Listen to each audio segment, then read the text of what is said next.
So welcome, ladies. I'd like to have you just give me a wave or a high five or a thumbs up. Tell me, can you do this to yourself in the morning? Can you give yourself a high five and say, wow, you're awesome? You got this? Okay, so give me whatever it would be that you wanna share with me, and I'm just gonna take both that screenshot and a regular photo. So don't I look cute with this? Let me see. Can I do this? No, I can't do this. Here we are. I got you now. Give it to me. Give me your sign. Off to a super day. Fantastic. Thank you very much.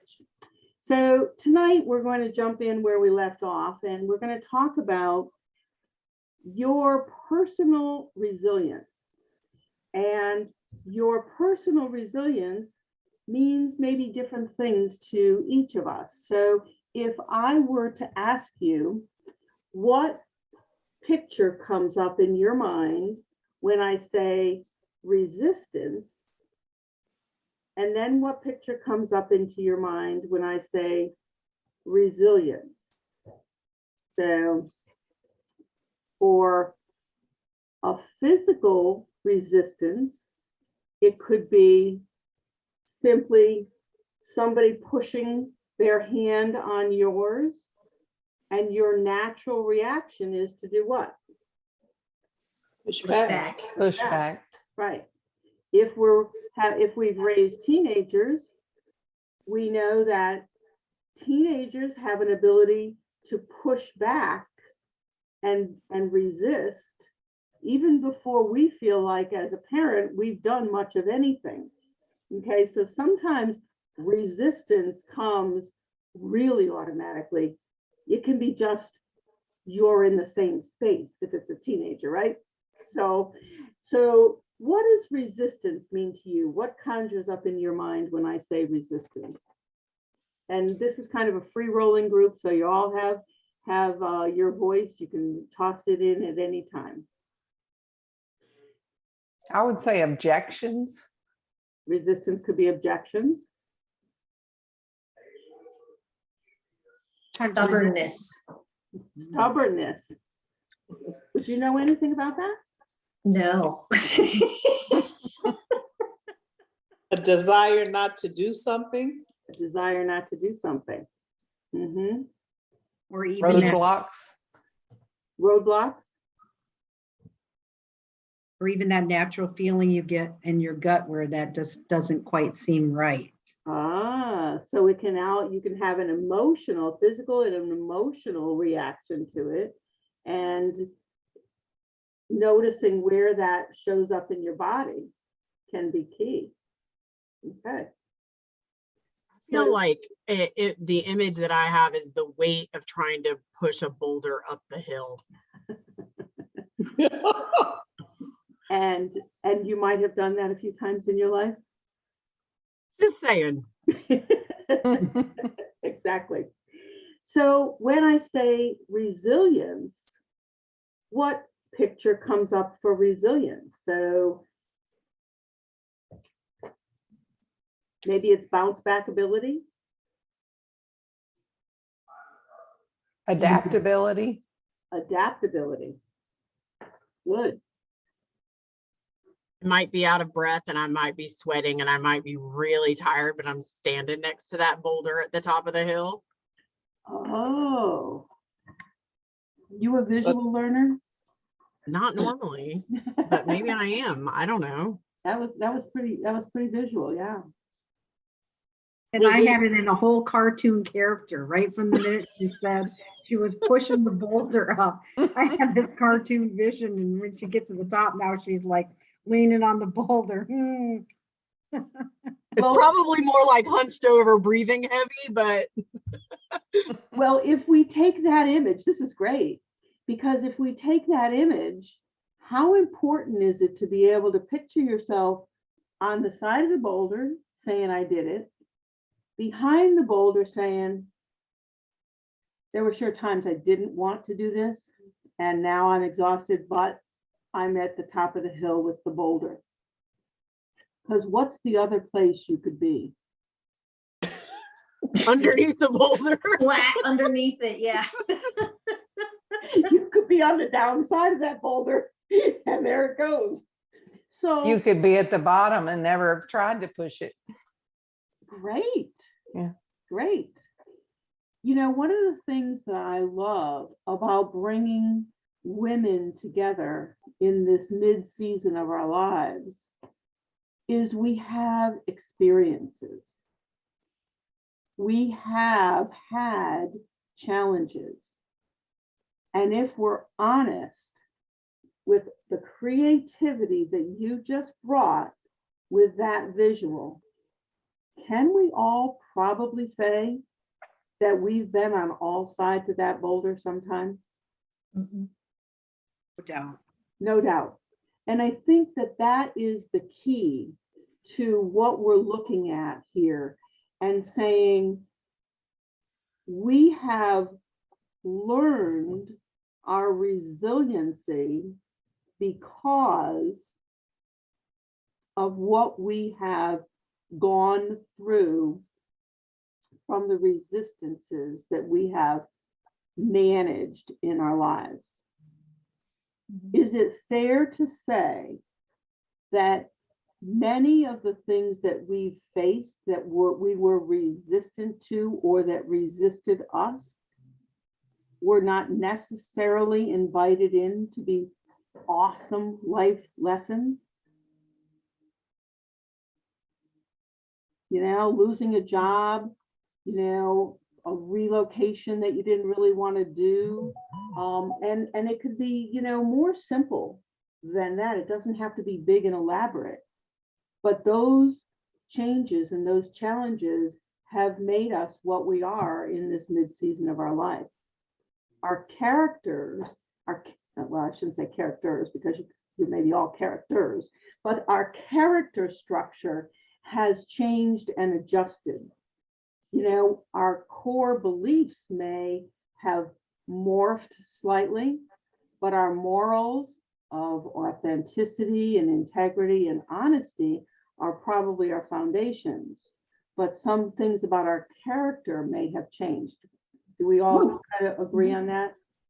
And that's what mid-season growth is really so much about. So one of the things that I think we have to look at are a few components of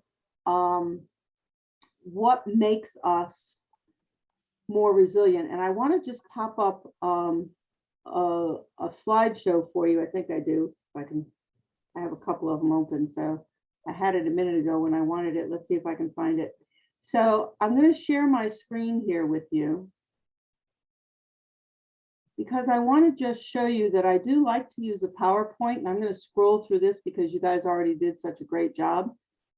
But one of the things that we have to look at is the components of our resiliency. One of them is what we give ourselves. It's compassion. We give others compassion, but we don't always give it to ourselves. Another one is to be kind. Have you ever had somebody just kind of reach out and just in a kind word or a kind gesture or something that steps alongside of you and gives you support, that it meant a lot to you, yes? So being kind helps us to do that for someone else, and it helps to empower them perhaps, but it makes us feel good that we were kind to them. So that is a plus. Now, I think this one is a little bit more difficult. So Sherry, you said maybe you stay on the bottom and you don't push the boulder, correct? Correct. Have we ever been in a situation where we chose not to take on maybe a challenge and we looked back and said, oh, I should have done that. That was not my best move. But we forgot to give ourselves forgiveness, having made that choice. So this is a really big one that I think is worth a discussion, and maybe we'll use that discussion in our next get together. But before we do, I want to share with you something that a lot of people have difficulty doing, and that is reframing a situation. So if you take a moment, you could probably think of something that you've said to someone or said out loud or just thought about that could have been reframed differently. And I'm going to give you an example of what happened to me today. I was at the doctor's office, and the nurse practitioner gal came in, and she said, "Oh, I see that you are a yoga instructor." I said, "Yes, I am." She goes, "I just got back to doing yoga kind of routinely, kind of consistently." And she goes, "And they just had a challenge that is, if you go 30 days in the month of March, there's 31 days in the month of March, and if you go to yoga class 30 of those days, you get a free month." And I said, that's pretty cool prize. That's pretty good challenge. I said, "Are you going to do it?" And she goes, "I'm thinking about it, but I don't know. I don't think so." I said, "Well, why not?" And she said, "What if I don't make 30 days?" And I said, "Okay." She goes, "Maybe I can't get out of work, or maybe, I'm sick, or I said, "Or maybe you have something more fun to do." She goes, "No, if I had something more fun to do, I would just put it off. I would go to yoga." And I said, "Have you ever done that many yoga classes in a month?" And she said, "Oh, a long time ago." I said, "How did you feel?" She goes, "Oh, it was awesome. I was so empowered. I was so vivacious. I had such energy. I mean, her whole physiology changed." And I said to her, "Well, let me ask you a question. If we reframe this situation, is the prize really free 30 days of yoga? Because you're paying for it now, right?" She goes, "Yeah." I said, "And you can pay for it, right?" She goes, "Yeah." And I said, "So is that really the prize, or have you lost the picture of the prize?" She goes, "Well, the picture of the prize is me feeling awesome." I said, "Exactly." I said, "What do you think you want to do now?" She goes, "I'm going to leave you right here while I go register." There you go. So I think that was a pretty good reframe. And I think that we can do a better job for ourselves. We can do a better job with somebody else. And so I thank you for being interactive with me. Anybody have any comment or question? What do you think about sharing in a group? How does that feel to you? It's good because it gives you a different perspective from other people. Yes. For some who are struggling, it's just a support factor to know that others are struggling too. Mm-hmm. And then there's a lot to be learned in the group situation. As you're sharing the example that you just had, or others are sharing examples, and can even spark ideas for what, something that you might consider trying yourself. Absolutely. And There's even the tremendous- slide, oh, sorry, I was going to say Okay. the slide that you had just showed about, kindness and how we can give kindness to others. And even when we're feeling down, that's one of the best places to do that. So when you're with a group of people that are also, working through an issue or struggling through a situation, knowing you're not alone is one great benefit, but being able to support them as you go through it as well. It just gives you more energy. That gift of giving.